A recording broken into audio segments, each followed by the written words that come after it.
saya dari kelas Ekonomi Syariah 3A.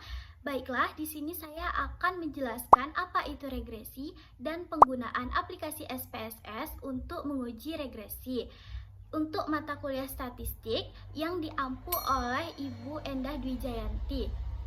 Nah, sebelum itu saya akan menjelaskan sedikit tentang apa itu regresi. Nah, jadi regresi itu adalah metode analisis statistik yang digunakan untuk mengetahui hubungan dan pengaruh antara satu variabel terikat, yaitu dependen, dengan satu atau lebih variabel bebas yang disebut independen. Regresi bertujuan untuk menjelaskan bagaimana perubahan pada variabel bebas dapat mempengaruhi variabel terikat, serta digunakan untuk melakukan prediksi terhadap nilai variabel terikat berdasarkan variabel bebas yang diteliti. Nah, selanjutnya ada yang dinamakan syarat regresi. Regresi itu dilihat dari yang pertama itu nilai signifikannya. Nilai signifikan itu untuk membuktikan ada atau tidaknya pengaruh antara variabel X dan variabel Y. Jika nilai signifikan itu lebih kecil dari 0,05, berarti ada pengaruh antara variabel X dan variabel Y. Tetapi, jika nilai signifikan itu lebih besar dari 0,05, berarti itu tidak ada pengaruh antara variabel X dan variabel Y. Yang kedua itu, regresi dilihat dari nilai R-squared-nya. Nah, R-squared itu cuma menjelaskan seberapa besar pengaruh antara variabel X kepada variabel Y. Nah, yang terakhir itu ada rentang atau interpretasi nilai regresi berdasarkan R-squared. Jika 0 rentang 0,00 sampai 0,20 berarti itu hubungannya sangat lemah. Lalu 0,21 sampai 0,40 berarti hubungannya lemah. Selanjutnya 0,41 sampai 0,60 berarti itu hubungannya sedang. Lalu 0,61 sampai 0,80 berarti hubungannya kuat. Yang terakhir, rentang 0,81 sampai 1,00 berarti hubungannya sangat kuat. Baiklah, sebelum kita menguji SPSS, terlebih dahulu kita mempunyai data untuk variabel X dan data variabel Y dulu.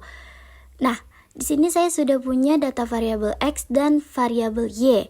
Di set 1 saya mempunyai data variabel X yang berjumlahkan 76 responden. Di set 2-nya saya mempunyai data variabel Y sebanyak 76 responden juga. Baiklah, langsung saja kita pergi ke SPSS.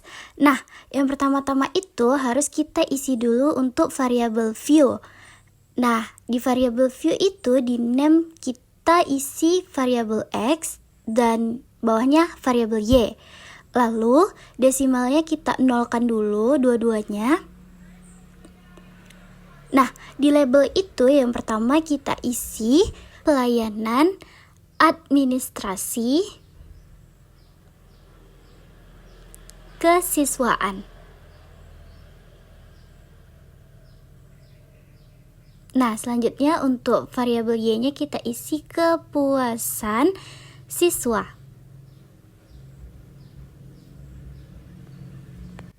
Nah, jika di variabel view itu udah kita isi, lalu kita pergi ke data view.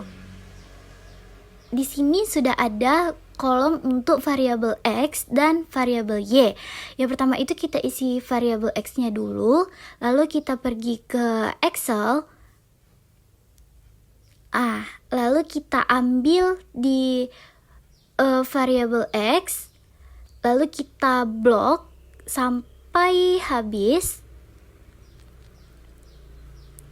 Kemudian kita copy. Lalu kita pergi ke SPSS lagi. Nah, lalu kita paste. Selanjutnya, kita mengisi untuk data variabel Y. Sama seperti tadi, kita ambil data di Excel. Lalu kita blok dari atas sampai ke bawah.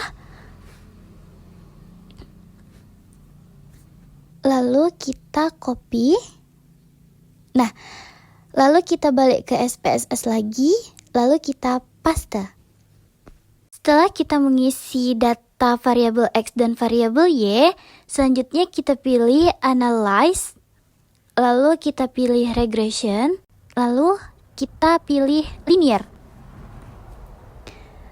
Nah, pelayanan administrasi kesiswaan itu kita pindahkan ke Independent, lalu kepuasan siswa kita pindah ke Dependent.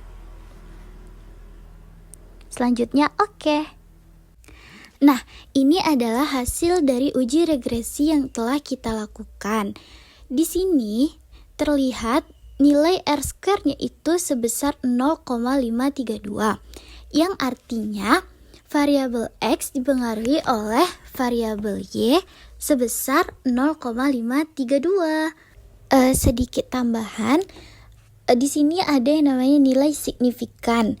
Nah, nilai signifikan itu sama seperti yang sudah saya jelaskan tadi, itu untuk bukti ada atau tidaknya pengaruh antara variabel X dan variabel Y.